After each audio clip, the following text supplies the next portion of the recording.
First United Christian Church or the Kingdom Broadcasting Network. So listen, what are we talking about this week? We're talking about how to be a team player. Hey, good stuff. You know what I mean? And listen, this is across the board in every aspect of your life, from schoolrooms to boardrooms. The word teamwork, it is becoming more and more important. Okay? Organizations of all types. Listen, we accomplish more together, all right, when we learn how to work together. All right. A team is simply a collection of individuals that are gathered together for the unity or for the commonality of achieving the goal. All right. And we'll get into that. Just because, you wear the same colors or you have on the same jersey, that doesn't mean that you're necessarily a team. There are certain things that we have to do in order for us to work together as a team. And the most important thing of you being a part of a team is for you individually, all right, to become the kind of person who can maximize their contribution to push the team to fulfill its mission. So if you are a part of a team and you are not working on yourself, all right, and you're not doing this on purpose, with purpose, you are not helping the team, you are hindering the team. Okay, so teamwork, listen, it is an essential part of business, family, church, recreation, all right? And so we want to talk about having that positive impact on your life so that you can positively impact any place that you go. All right, anywhere that you go. Because a team is two members working together to achieve a common goal. All right, so improving yourself, okay, will add value to your team. But if you have a leadership role on your team, then it is essential, all right, that you begin to work on yourself, that you begin to chisel the leader that's on the inside of you, okay? Because you can effectively teach only what you consistently model. All right. You know how it says it take one to know one. People say, oh man, you're trying to get over on me. Okay, well, it take one to know one. So you can only, effectively teach what you model. Isn't that good? And so we have to be able to start doing that for ourselves. And listen, it doesn't matter how old you are or how young you are. All right. I promise you, if you start applying these principles to your life, you'll begin to see things change. You'll begin to see things become better. You'll even begin to see, man, I've grown, and I'm not where I used to be. And it's really good. I'm telling you, when you start working together, and listen, when you get those victories, those smaller victories that lead to larger victories, and you be like, man, we worked together. We did it.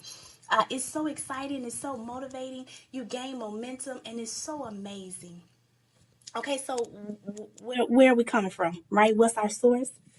You guys know I am a lover of John C. Maxwell. All right, so we're coming from the 17 essential qualities of a team player, and this is becoming the kind of person that every team wants. And listen, these are not things that happen overnight. All right, you do these things daily, and I'm telling you, once you apply them daily, and you begin to do it and you become consistent in it, and you begin to read and you begin to study, you'll begin to see, everybody really wants you to be a part of their team. And they'll tell you, hey, I need you to be a part of my team. So we're going to go through them, man. It's going to be great. Stick in, hang out with us for the next couple of weeks, all right? Because we're going to be covering these things. In the beginning of the year, in January, rather than make all of these, resolutions and all of these promises to ourselves, we simply just talked about change your mind, you change your life. All right. And so it's a matter of changing your mind, changing your perspective about how you see a thing, changing your attitude, because your attitude is 85% of your success. All right. And so just being able to observe and being able to see what you need to see. All right. Being able to see what you need to see. And it's not always natural. It's not always naturally that we see things. We need to be able to see what's spoken and what's not spoken. And believe it or not, when you start talking about being a part of this team and helping your team to be the best team that they can be, A large part of you speaking is your presence. So even in the absence of your presence, you're saying something. And so it's important for us to show up. Hey, listen, and show up on time. Isn't that good?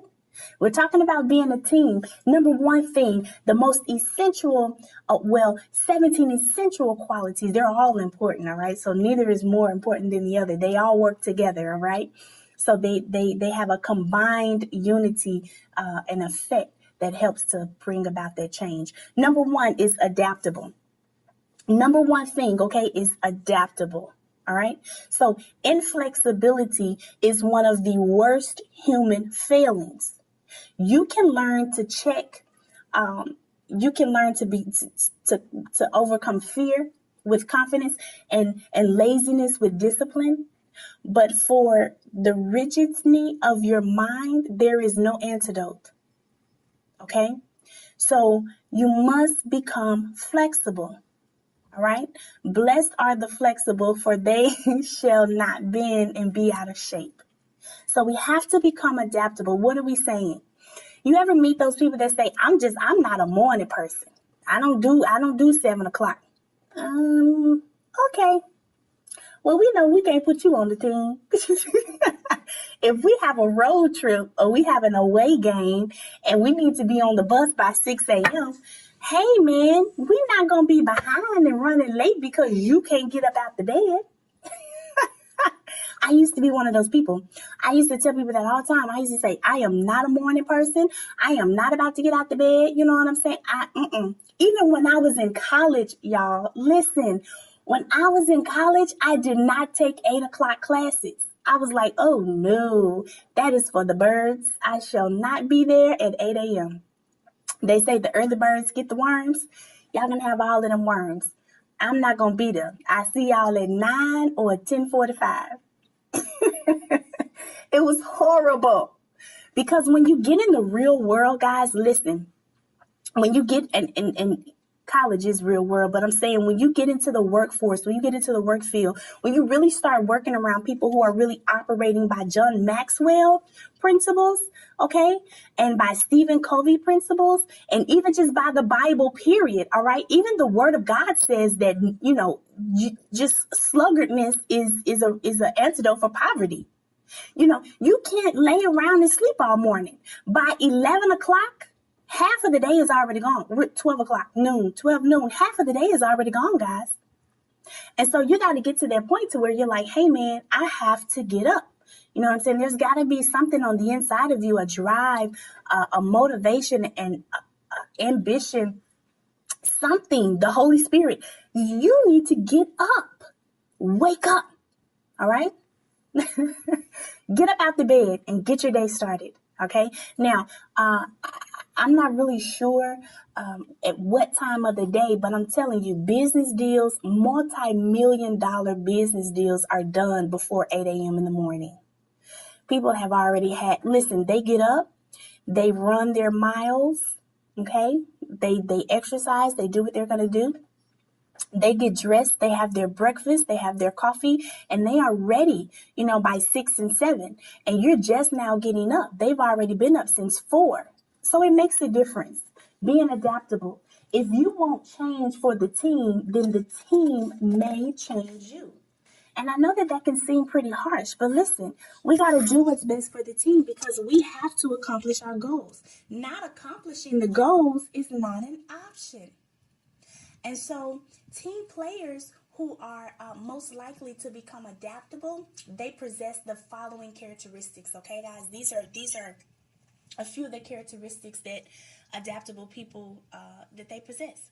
They are highly teachable. Okay, they're willing to learn new skills. All right, and they welcome change. Some people are just scared of change. Some people are fearful that, they won't be able to keep up or that they can't comprehend when it comes to change. I mean, imagine when all of the, the internet and all of the computers and, all of that stuff kind of came into play. Facebook and Wi-Fi. There are some people who are, out of jobs just because they're simply afraid of the computer because they don't know how to type. They've never had a typing class. They don't know anything about a smartphone. Everything is now at our fingertips. And so imagine the people that actually had to like really read encyclopedias. I remember when I was younger, fifth and sixth grade, we had to do school reports. I had encyclopedias. And so we don't have that today. We have Google and Bing. So imagine, the filing system and then everything going to a computer and you knowing how to work a computer. Even in restaurants. You ever been to a restaurant and you put your name on the wait? You used to get a pager. They would write your name down. They would say, okay, what's the name? They would write your name down. They'd take 15, 20 minutes for a party or two or so. And then they would give you a pager. Okay, and they would write the pager number down, like A15.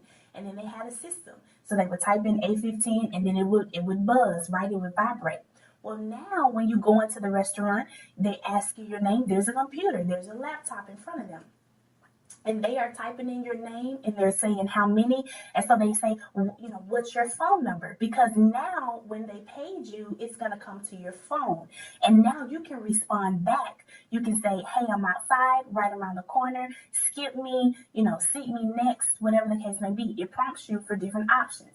Okay.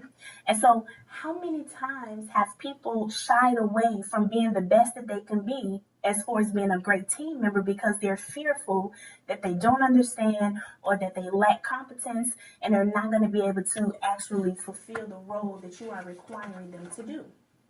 Okay. So, adaptable people, adaptable team members, they are teachable. Okay. Teamwork makes the dream work. All right. Another thing that they possess, okay, is that they are emotionally secure. Secure people, they are not nervous about change. Okay. They're emotionally secure. They're fine with change. As long as you explain it to them, you teach them, they're good to go. All right. Some people are visual. Some people are hands-on. Some people, they need to feel it, whatever the case may be. And so you show them, you teach them, whether it be by graphs or by PowerPoints or something that they can see visually, that they can touch. And then you go through it with them. You show them. Okay. So yeah, they're emotionally secure about change. All right. Other things that characteristics that adaptable people have, they're creative. Okay. So their creativity fosters the adaptability. Okay, so because they are creative, they can, when difficult times come, they find a way. All right? They find a way to make it happen. Let's try this a new way. Let's do this. Let's move this. Let's do it like this. Okay? And so for them, they don't want to, they don't want to not have it done. All right? Let's try. Let's go. Let's just do it. Even if we miss it, let's just go. So your creativity will foster adaptability. All right. And then the next characteristics that they have, guys, and then we're going to get back into some more great inspiration, is that they are service minded. Okay. So service minded individuals, people who are focused on themselves, they are less likely to make changes for the team than the people focused on serving others. Okay. So doing nothing for others is the undoing of oneself. Okay. If your goal is to serve the team, then adapting to accomplish the goal, it's not difficult. All right. So as we reflect on this, because we're going to do this every time that we talk about one of our essential qualities, we're going to reflect on it. How adaptable are you? If you are improving the team and the team requires you to change the way you do things, how do you react? Are you supportive, or would you rather do things the way that they've always been done before? If someone greater in talent is in your area and they join the team, are you willing to take on a different role? So if someone comes in and they're better at preparing cinnamon rolls, are you willing to not be the cinnamon roll preparer? Or would that bother you? Would you be able to adapt and move to another position? So the first key to becoming a team player is being willing to adapt yourself to the team and not an expectation that the team will adapt to you. So how do we become more adaptable? Well, we get into the habit of learning, right? So just get into the environment of learning by reading, okay? By seeking out new information. We say this a lot. Try to be 1% better today than you were yesterday, okay? Continue to make it a habit to learn new things, looking for new things to learn, embracing new people, stepping outside of your comfort zone. That helps you a lot. When you start learning new people and you start being around new people and you learn their culture, man, that helps you a lot because it helps you to see that, hey, listen, everything is not just from my perspective, you know? And so you can see it from a different point of view, all right? How else do we become adaptable? We reevaluate our role. So spend some time looking at your current role on your team. And then you can discover whether or not there is another role that you can fulfill or that you would be better at doing. This process, it can potentially prompt you to make a transition. All right? But even if it doesn't, the mental exercise will increase your flexibility. Why? Because you're seeing it from a different point of view. You change your perspective.